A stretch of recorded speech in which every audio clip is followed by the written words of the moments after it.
예수님께서 무교절 첫날에 제자들을 함께 모아놓으시고 6월절 만찬을 베풀어 주셨습니다. 이 6월절 만찬은 예수님의 공생의 3년이 끝날 때에 마지막으로 주님이 보여주신 그런 사역이셨습니다. 공생의 사역의 마지막으로 6월절 만찬을 베풀어 주셨는데, 이때 나눠주신 떡과 포도주가 실은 현재까지도 우리가 지금 계신 교회에서 사용하고 있는 성만찬의 가장 중요한 의식의 내용으로 되어 있습니다. 이 떡과 포도주를 나누는 것이 성찬식의 아주 중요한 내용입니다. 그러면 성찬식 때 우리가 떡과 포도주를 나누는 이것은 과연 무슨 의미가 있는 것일까요? 예수님의 몸과 피를 우리가 먹고 마시는 것입니다. 이런 거 이미 여기에 대해서는 여러분들 다 알고 계시리라고 믿습니다. 그럼 한번 질문을 할 테니까 대답을 해보세요. 우리가 성찬식 때 지난주에도 했습니다만 먹고 마시는 이 떡과 포도주가 예수님의 진짜 살이고 진짜 피입니까? 아닙니까? 어떻게 생각하세요? 진짜 살이에요? 또 진짜 포도주예요? 아니에요? Yes and no. 역시 영어로 물어야 대답을 하시네요. 아닙니까? 근데 왜 우리는 이 성찬식을 할 때마다 이것이 주님의 피요 주님의 몸입니다 라고 고백을 하는 것일까요? 이 문제 때문에 지금부터 약 500년 전에 종교개혁자들 간에 아주 심각한 논쟁이 있었습니다. 이것을 성찬예식 논쟁이다라고 부릅니다. 이것은 크게 한 4가지 정도가 되는데요, 오늘은 조금 짧게 한 3가지만 제가 소개를 해드릴게요. 어떤 논쟁들이 있었는가. 첫 번째로, 우리가 먹는 이 포도주와 떡이 진짜 주님의 살과 피로 변해서 우리가 먹는 것이다라고 주장하는 사람들이 있었어요. 그러니까는 예를 들어서 우리가 떡을 받아들이잖아요.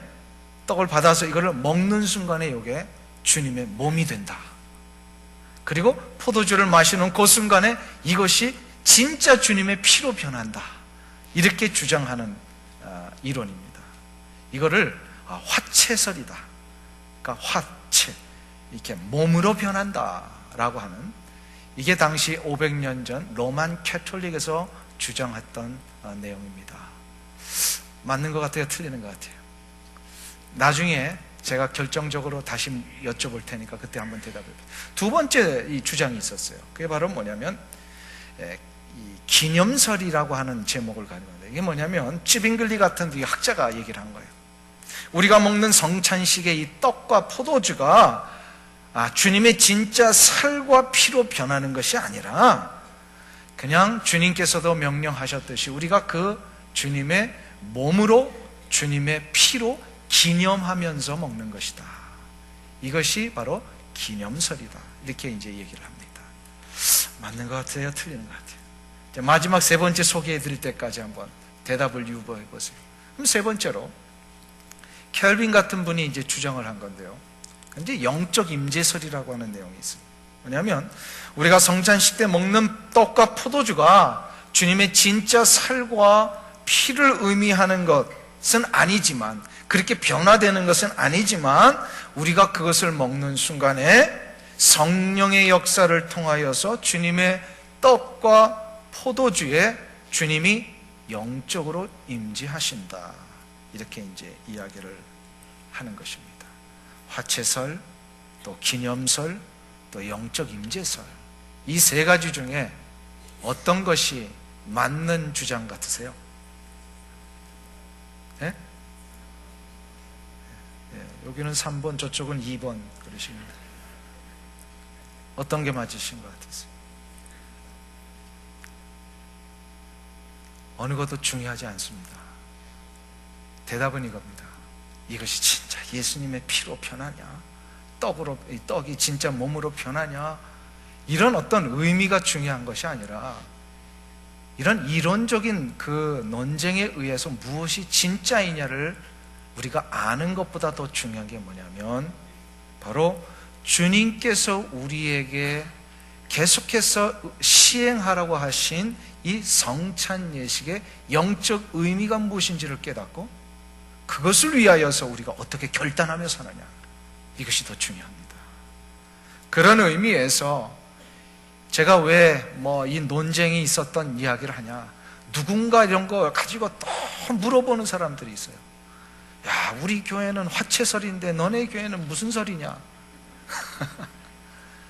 이게 중요하지 않다는 거예요. 그거 가지고 우리 신앙이 달라지지 않습니다. 더 중요한 것은 주님이 가르쳐 주신 의미를 가지고 우리가 성찬을 대할 때마다 어떻게 결단하며 신앙적으로 살아갈 것이냐, 이게 더 중요합니다. 그런 의미에서 오늘 그것을 세 가지로 나눠서 한번 좀 살펴보려고 합니다. 첫 번째로 우리는 성찬을 대할 때마다 주 예수 그리스도께서 나를 위하여 보여주신 놀라운 십자가의 사랑과 하나님의 그 놀라우신 은총의 역사를 내가 진짜로 받아들이고 이것이 나를 위한 것이었음을 고백하며 그 구속의 은총 앞에 감사하며 감격하느냐, 이것이 더 중요한 문제입니다. 그래서 첫 번째로 성만찬을 대할 때마다 우리는 예수 그리스도께서 우리를 위해 내어주신 구원의 은총 앞에 날마다 감격하며 감사하는 이 고백의 시간이 있어야 됩니다. 이게 더 중요해요. 오늘 본문 26절, 27절을 한번 보세요. 우리 26절부터 28절 석절인데요, 우리 다 같이 함께 합독합니다. 저희가 먹을 때에 예수께서 떡을 가지사 축복하시고 떼어 제자들을 주시며 가라사대 받아 먹으라, 이것이 내 몸이니라 하시고 또 잔을 가지사 사례하시고 저에게 주시며 가라사대 너희가 다 이것을 마시라, 이것은 죄사함을 얻게 하려고 많은 사람을 위하여 흘리는 바 나의 피 곧 언약의 피니라. 여기서 아주 28절에서 결론과 같은 이야기를 하시죠. 주님이 지금 이 포도주를 마심으로 인하여서 예수 그리스도의 무엇을 분명히 우리가 깨닫고 있으라는 거예요. 나를 위하여 예수님께서 십자가 위에서 피 흘리셨다라는 겁니다. 나를 위하여 피를 흘리셨다라는 이 사실이 굉장히 중요한 부분이에요. 이것이 여러분들에게는 받아들여지셨습니까? 성찬식을 대할 때 포도주를 마시면서 이것이 주님께서 나를 위하여 흘리신 피임을 내가 고백합니다 라고 하는 그런 간절한 감격의 고백이 있느냐? 성찬식 때 행해지는 이 포도주와 떡은 하나님께서 인간을 얼마나 사랑하셨는지를 보여주시는 사랑의 결정체입니다. 그러니까 상징적인 의미가 있어요. 이걸 먹고 마실 때마다 하나님이 나를 위하여 얼마나 놀라운 사랑을 베풀어 주셨는가, 이거를 깨달아 아는 거예요. 세상에서 보면 세상의 아버지들이 자기 자식을 위하여서 죽는 경우를 종종 봅니다. 아들을 살려내기 위하여서요, 아버지가 희생하는 경우를 우리는 가끔 볼 수 있어요. 이러한 사랑도 굉장히 놀라운 사랑이며 정말로 감격스러운 사랑이면 틀림이 없습니다. 그런데 이것과는 비교도 되지 않는 아주 놀라운 최고의 사랑이 하나 있는데, 그게 바로 뭐냐면 다른 이를 살려내기 위하여서 자신의 아들을 죽이는 사랑입니다. 혹시 이런 사랑 세상에서 본 적 있으세요? 남의 집 아들 살리기 위해서 내 아들 죽이는 경우를 보셨느냐 이 말이에요. 한 번도 너는 이런 경우를 들어본 적이 없어요. 근데 이러한 사랑을 전능하신 하나님께서 우리를 위하여 하셨다라는 사실입니다. 하나님이 나 같은 내버려둬도 할 말 없는 존재, 내버려둬도 그냥 하나님에게는 아무런 상관도 없으실 만한 그런 나 같은 존재를 살려내시기 위하여서요, 하나님이 하나님의 아들 예수 그리스도를 죽이셨습니다. 이거는 도저히 계산이 되지 않는 사랑이고 이해가 되지 않는 사랑이고 감히 우리는 범접할 수 없는 놀라운 사랑입니다. 이 사랑을 우리는 그래서 아가페적인 사랑이다. 성만찬을 통하여 주님의 피와 살을 먹고 마실 때마다 우리는 이 하나님의 사랑을 느끼며 체험하며 다시 한번 그 사랑 앞에 감사하며 감격하지 않을 수 없다라는 사실입니다. 이게 진짜 나를 위한 것임을 믿으신다면, 주님이 여러분을 위해 십자가에 달려 돌아가신 것을 여러분들은 믿으십니까? 그 주님을 십자가에 죽이시기까지 나를 사랑하시는 하나님의 사랑이 느껴지십니까? 그래서 전통적인 성만찬에서는요, 빵을 우리가 이렇게 우리는 이제 떡이라고 그러지만 이 예수님의 그 성찬, 그러니까 유월절 만찬을 베풀어 주신 그 빵이었습니다.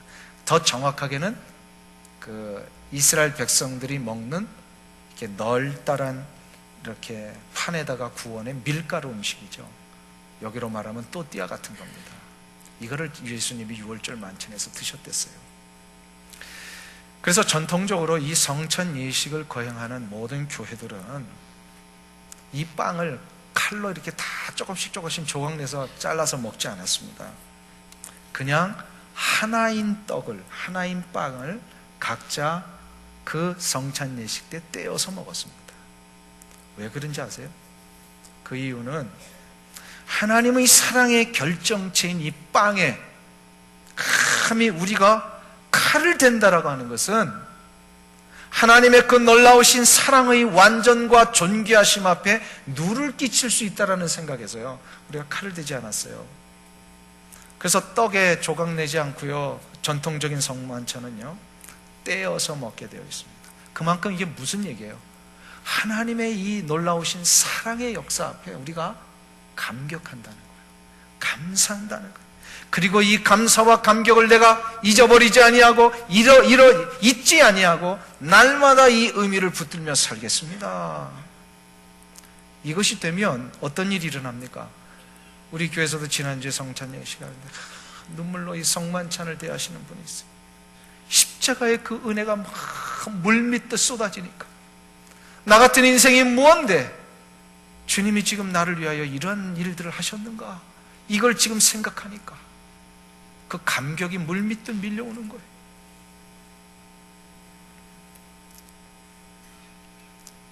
저는 잊을 수 없는 성찬 예식이 하나 있었습니다.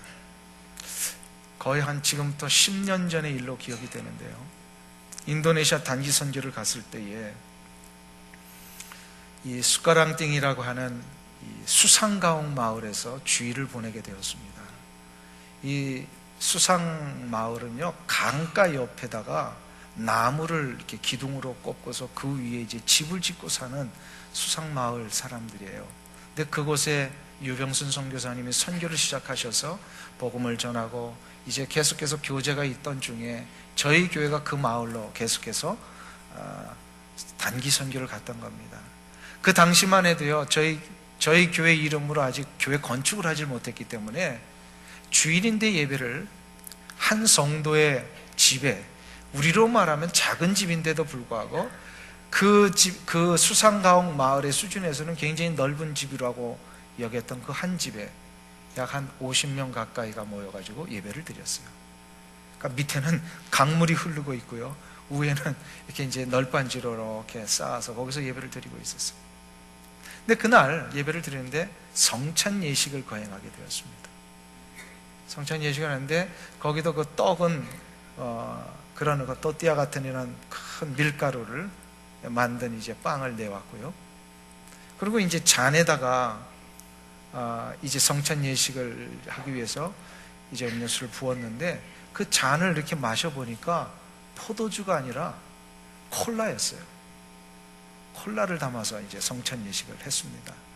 제가 나중에 물어봤어요. 아니 도대체 포도주를 안 쓰고 콜라를 쓴 이유가 뭡니까? 그랬더니 이 콜라가요, 그 수상마을 사람들에게는 1년에 한두 번밖에 먹지 못한 아주 귀중한 음료수더라는 거예요.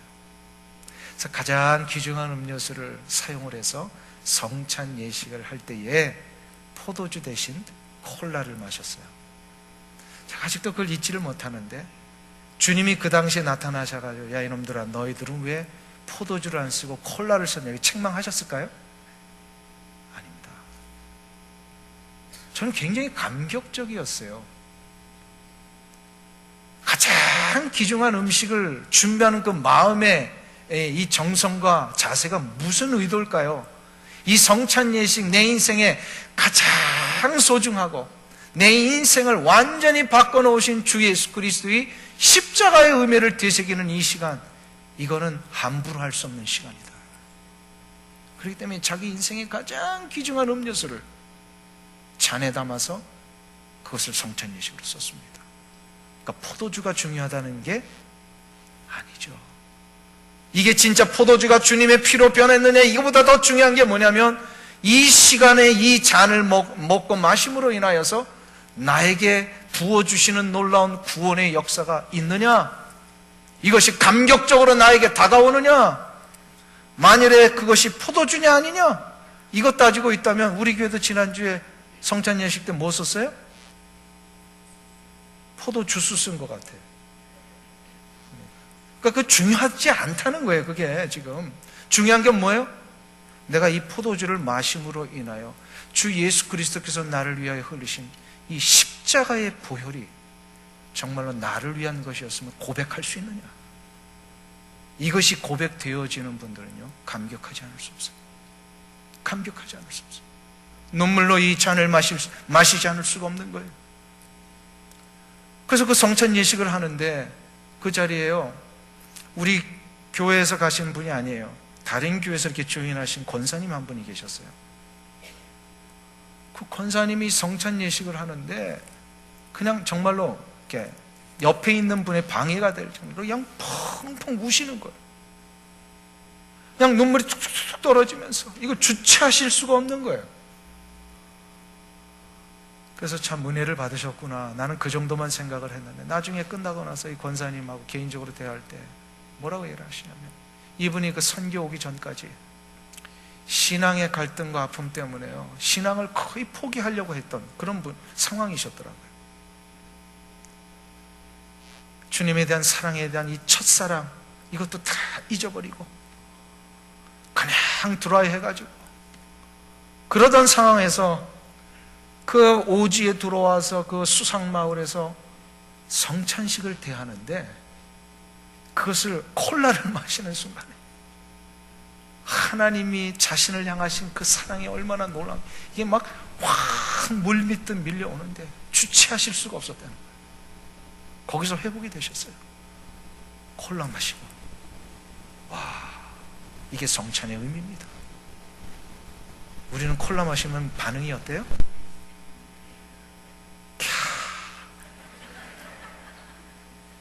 근데 그 권사님은 콜라를 마시면서 그게 성찬의 의미로 받아들이는 거예요. 그냥 눈물로. 그래서 완전히 회복이 되셨어요. 신앙이 회복이 되고 내가 무엇을 위해 살아야 되며 교회를 어떻게 섬겨야 되며, 아, 이게 바로 성찬의 의미구나. 감사와 감격, 주 예수 그리스도께서 나를 위하여 흘리신 십자가의 의미가 과연 무엇이었는지를 깨닫는 자마다 성찬식은 감사의 시간이며 감격의 시간이 될 줄로 믿습니다.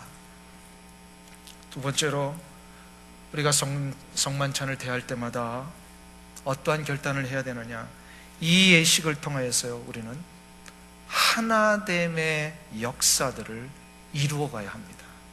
한 몸 한 뜻으로 한 공동체를 이루어가는 것, 이것이 바로 하나됨의 역사입니다.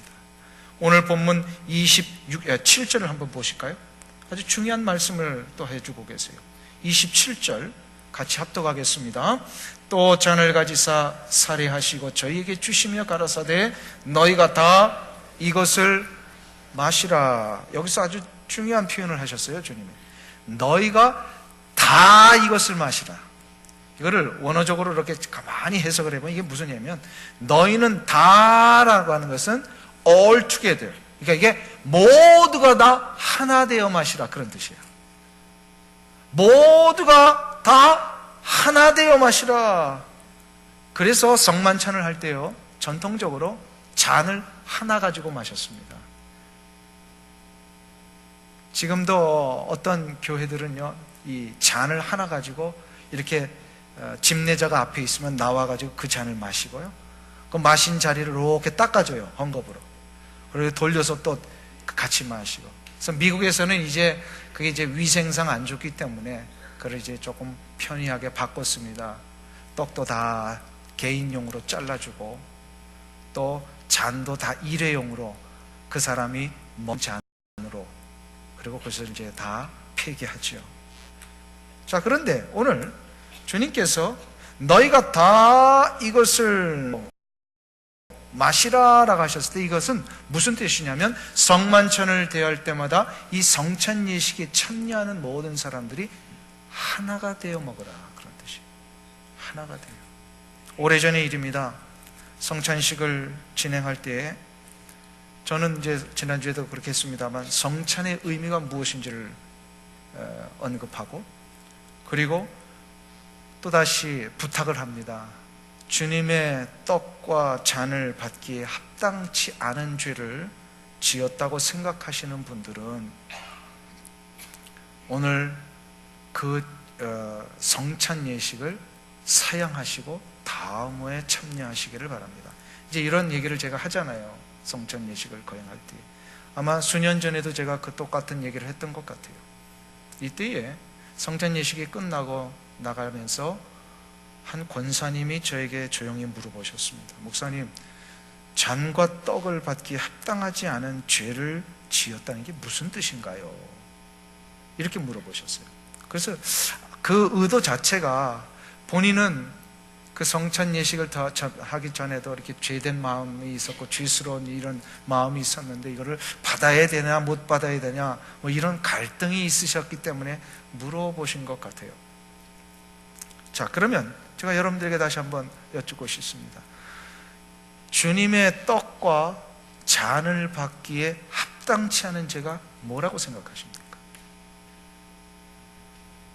어쩌면 우리는 주님의 잔을 받으면서도 우리의 머릿속으로는 죄를 지을 수 있어요.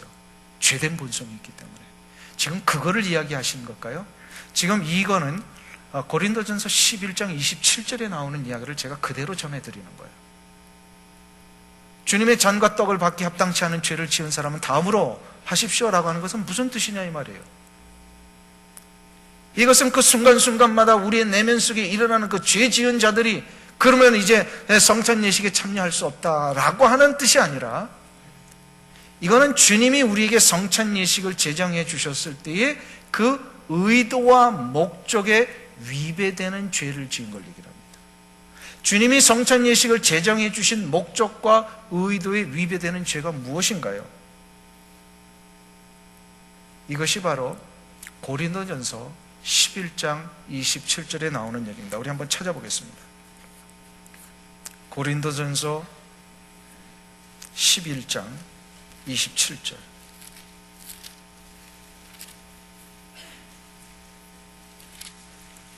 (276페이지) 신약성경에 있습니다.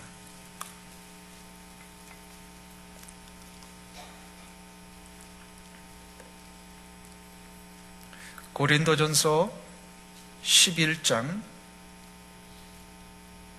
27절 우리 다 같이 합독하겠습니다. 그러므로 누구든지 주의 떡이나 잔을 합당치 않게 먹고 마시는 자는 주의 몸과 피를 범하는 죄가 있느니라. 자, 보세요. 주님의 떡과 잔을 합당치 않게 먹고 마시는 자는 주의 몸에 죄를 짓는 것이다. 왜 사도 바울이 이 말씀을 하셨을까요? 이게 이제 우리가 고린도전서 11장을 계속해서 봐야 되는데요. 그 이후에 17절부터 무슨 얘기가 있었냐면요. 고린도 교회는 굉장히 열심히 있는 교회였습니다. 아주 열심히 있어요. 신앙에. 그러니까 물불을 가리지 아니하고 섬기고 봉사하고. 근데 한번 보세요. 아주 열심히 있는 사람들에게는 또 어떠한 부작용이 일어나요? 열심히 두 사람만 있어도 어떻게 되죠? 부딪혀요. 왜냐하면 자기 열심히 다 옳다라고 생각하니까. 그래서 이 고린도 교회 안에서도 열심히 있는 사람들이 많았는데 이 열심히 있는 사람들이 다 자기가 옳다고 하다 보니까 부딪히기를 시작을 했어요. 부딪히다 보니까 편가르기가 일어났고 파당이 생겼고 싸움이 일어났어요. 다 자기가 잘났다고 그랬어요. 이런 일들이 일어났어요. 이런 일을 하면서도 또 성찬 예식이 있으면 다들 와가지고 성찬식을 한단 말이에요. 그러니까 사도 바울이 답답했어요. 지금 너희들이 하고 있는 성찬 예식이 무슨 의미가 있는지는 알고 하느냐? 주 예수 그리스도께서 나를 위하여 흘리신 십자가의 은혜를 감사하며 감격하며 성찬 예식을 대하는 것인 동시에 주님이 다 함께 마시라 하신 그 뜻, 이건 바로 하나 되어 마시라고 하는 거예요. 한 몸 한 뜻을 이루어 한 지체가 되어서 한 공동체가 되어서 마시라. 근데 파당을 짓고 싸움을 하고 다들 잘난 체 하면서도 성찬 예식이 있으면 다 아닌 척하고 앉아서 먹는 이거, 그러니까 20절에 뭐라고 얘기하면, 그런즉 너희가 함께 모여서 주의 만찬을 먹을 수 없으니 먹지 말라는 거예요. 그럴래 뻔. 성찬 예식 참여하지 말라는 거예요. 회개하고 이 문제 해결될 때까지 다음으로 미루라. 그러면서 27절에 그 얘기를 하시는 겁니다. 그러므로 누구든지 주의 떡이나 잔을 합당치 않게 먹고 마시는 자는 주의 몸과 피를 범하는 죄가 있느니라. 성만찬을 대할 때마다 우리가 늘 돌아보아야 할 점이 바로 이 부분입니다. 만일에 누군가의 관계가 아직 회복되지 않은 채, 누군가를 미워한 채 성찬을 대하는 것은 주님의 몸과 피에 대하여 죄를 짓는 것입니다. 그러니까 이 굉장히 무서운 말씀이죠. 이 부분에 대해서 우리 늘 조심해야 합니다. 그러니까 성찬 예식을 할 때마다 뭘 결단하라는 거예요? 하나 되기 위하여 나를 죽이고 나를 낮추고 다른 이를 높이고 주께서 나를 높여주셨듯이 성찬 예식을 통하여 다른 이를 높이며 하나 되기 위해서 나아갈 때에 한 몸 한 뜻 한 지체를 이루라고 하신 주님의 이 성찬 예식의 원래 목적과 의도를 우리가 순종하며 붙들며 나가게 되어 있습니다. 사랑하는 성도님 여러분, 성찬 예식을 통하여 한 몸 한 지체를 이루는 이 결단이 여러분들 가운데 일어나시기를 주님의 이름으로 축원합니다. 마지막으로 하나 더 살펴볼 것은, 성찬을 대할 때마다 우리는 장차 우리에게 베푸실 하나님 나라의 잔치상을 바라보며 기대해야 될 줄로 믿습니다. 하나님 나라의 잔치상을 기대하는 거예요. 오늘 29절을 한번 보세요. 마태복음 26장 29절 우리 다 같이 합독하겠습니다. 그러나 너희에게 이르노니 내가 포도나무에서 난 것을 이제부터 내 아버지의 나라에서 새 것으로 너희와 함께 마시는 날까지 마시지 아니하리라 하시니라. 아멘. 주님께서는 지금 종말론적인 얘기를 하시는 겁니다. 예수 그리스도의 십자가와 그 구속의 은총을 통과한 모든 사람들에게는 하나님의 나라가 준비되어 있습니다. 믿습니까 여러분들? 예수 그리스도의 보혈의 은총으로 내가 구원함을 받은 자들은 이 땅에서 삶으로 끝나는 것이 아니라 이제 장차 주님의 재림 때에 우리가 천국에 들어가서 영원한 하나님의 나라에서 잔치상을 맞이하게 됩니다. 지금 주님께서 내가 아버지의 나라에서 새 것으로 마시는 날까지 마시지 아니하시겠다라고 하는 이 말씀은 장차 하나님의 나라에서 베푸실 잔치상이 있다라는 얘기예요. 하나님 나라에 여러분의 잔치상이 있습니다. 그러니까 성찬식을 대할 때마다 첫 번째로는 구속의 은총에 대한 감사요, 두 번째로는 이것을 먹는 우리 모두가 다 하나 되겠습니다라고 하는 결단이요, 세 번째로는 이것을 먹고 마실 때마다 하나님 이 잔치상처럼 나에게 천국의 잔치상이 준비되어 있는 줄로 믿습니다. 이걸 고백을 하는 거예요. 이 잔치상은 얼마나 놀라운 잔치상이냐면, 보란듯이 우리 앞에 진짜 잔치상을 베풀어 주시며 원수들의 목전에서 우리가 얼마나 놀라운 영광의 자리로 올라간지 이렇게 자랑스럽게 보여주신다는 의미예요. 그래서 원수들의 목전에서 내게 상을 베푸시고, 이 고백을 누가 했던 고백이에요? 다윗이 시편 23편에서 했잖아요. 주께서 내 원수의 목전에서 내게 상을 베푸시고 기름으로 내 머리에 바르셨으니 내 잔이 어떻게 된다고요? 넘치나이다. 다윗은 장차 자신에게 주어질 천국에서의 이 잔치상을 기대하며 살았던 사람이에요. 그래서 이 잔치상을 기대하며 사니까 어떤 일이 나면 자신의 삶에서 잔이 넘쳐나는 거예요. 풍성함이 있어요. 자신감이 있어요.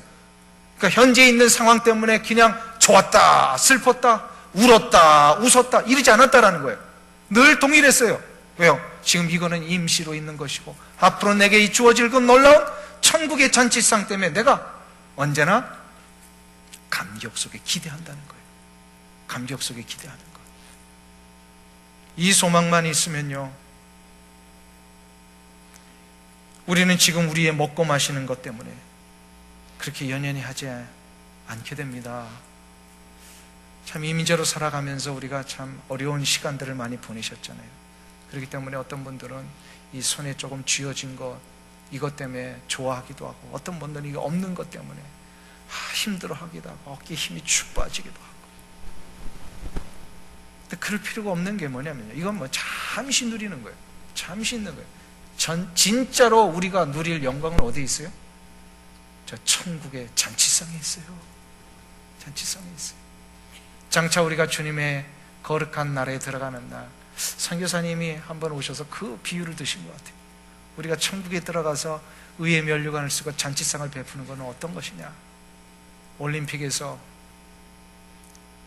마라톤에 1등 한 사람이 가까이 49.19km를요 그 죽을 힘을 다하여 들어왔는데, 드디어 그 스테디움에 들어오는 순간 1등으로 들어오는 자기를 향하여서 그 스테디움에 앉아있던 모든 관중이 다 기립해 가서 박수를 치면서 영광 가운데 환영을 해주는 것, 바로 그것이 우리가 천국에 들어갈 때에 천국에 있는 수많은 성도들과 천군 천사가 우리가 들어가는 날 박수치며 환영하는 그 놀라운 은혜의 역사가 기다리고 있다.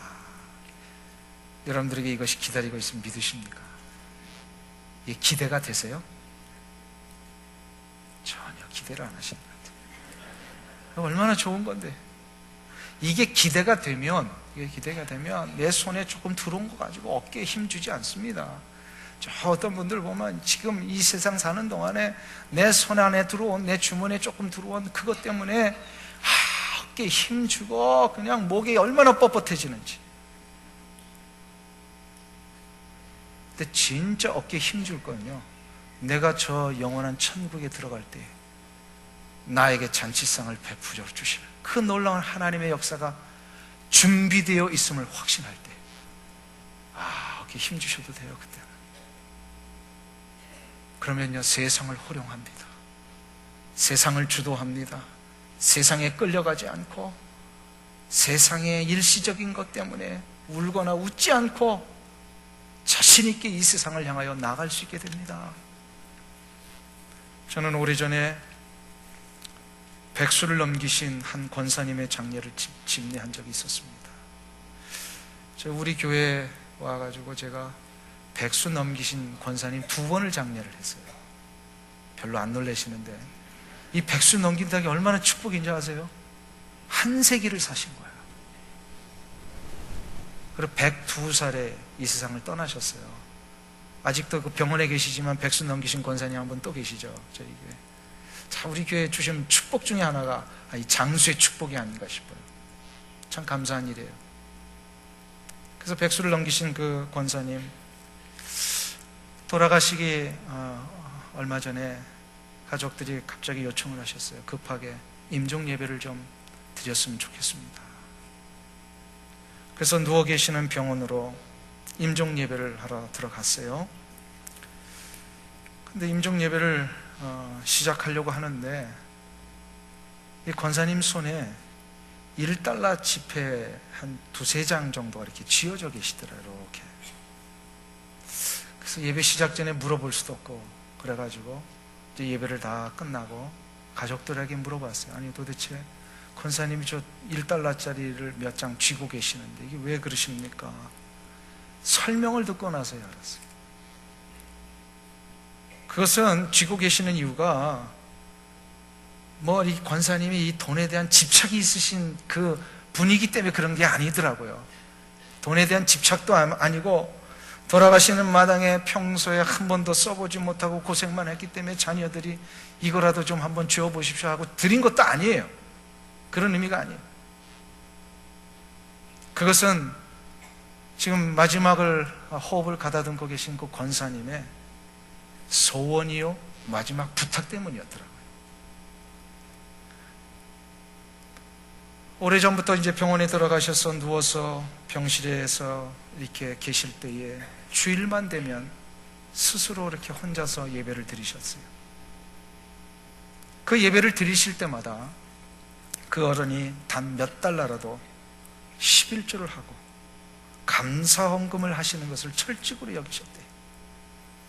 그래서 그 마지막 돌아가시는 그 순간에도 임종 예배를 드린다니까 예배 시간에 헌금을 하고 싶으셔가지고 자식들한테 몇 달러라도 좀 나한테 쥐어줘라. 그리고 이 임종 예배에 내가 헌금을 하고 싶다. 제가 그 권사님의 마지막 소원을 들으면서 비록 자신의 몸은 초로한 노인의 몸이 되었을지라도 하나님의 거룩한 나라를 위해서 자신의 작은 물질이 쓰여질 수만 있다면 그것으로 기뻐하고 그것이 자신의 삶의 마지막 남은 유일한 소망이기를 바라는 이 귀한 간절함 앞에 제가 참 감격의 시간이었습니다. 그때 저도 감격이 되는데 그 권사님의 마지막을 보고 계시는 하나님은 얼마나 감격스러워하셨을까. 1달러짜리 두세 장 요즘 애들한테 쥐어줘도 고마워하지도 않는 돈이에요. 그러나 그러한 돈이라도 마지막으로 하나님 앞에 드리면서 이것이 하나님의 나라를 위하여서 남겨지고 가는 교회를 위하여 쓰여질 수만 있다면 나는 그것으로 감사할 수 있습니다 라고 하는 이 마음은 장차 천국에 들어가서 나에게 베풀어질 잔치상을 기대하는 자만이 할 수 있는 신앙의 행위라고 저는 믿습니다. 이것이 두 렙돈을 바친 과부의 모습이며 옥합을 깨뜨린 마리아의 모습이라고 저는 믿습니다.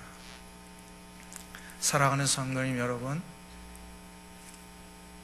진짜 천국에 소망이 있으십니까?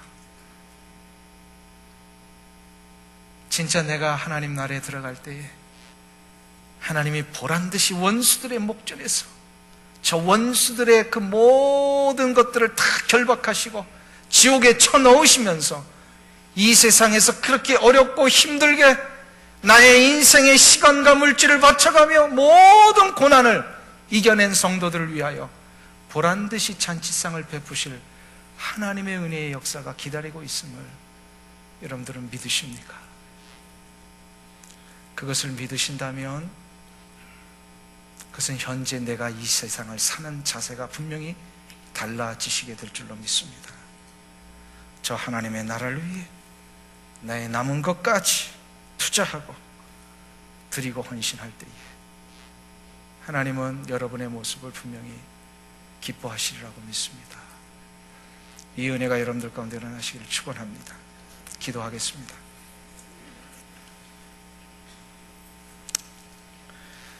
하나님 아버지, 나 같은 인생 그냥 내버려둬도 할 말 없는 인생인데 하나님이 그 아들을 죽이시면서까지 나를 살려내신 이 은혜가 이제야 무엇인지를 깨달았습니다. 주님 감사합니다. 고맙습니다. 이 놀라운 크신 사랑 앞에 성찬을 대할 때마다 날마다 감격하며 감사하며 이 귀한 구속의 은총을 잊지 않고 사는 우리 모두가 되게 하여 주시옵소서. 그리하여 나를 구원하셔서 이 교회로 불러내셨을 때에 한 몸을 이루며 한 지체를 이루라 하신 그 귀하신 성찬의 의미와 목적 앞에 날마다 세우신 이 오렌지 카운티 한인교회를 위하여 마음을 다하며 하나 되어 한 몸을 이루며 살아가는 우리 귀한 성도님들 다 되게 하여 주시옵시고, 장차 우리가 주님 앞에 서는 날에 보란듯이 잔치상을 베푸실 것을 기대하며 그것을 바라보며 그 소망 가운데 이 세상을 담대하게 이기며 살아가는 우리 귀한 성도님들 다 되게 하여 주시옵소서. 예수님의 존귀하신 이름으로 기도하옵나이다. 아멘.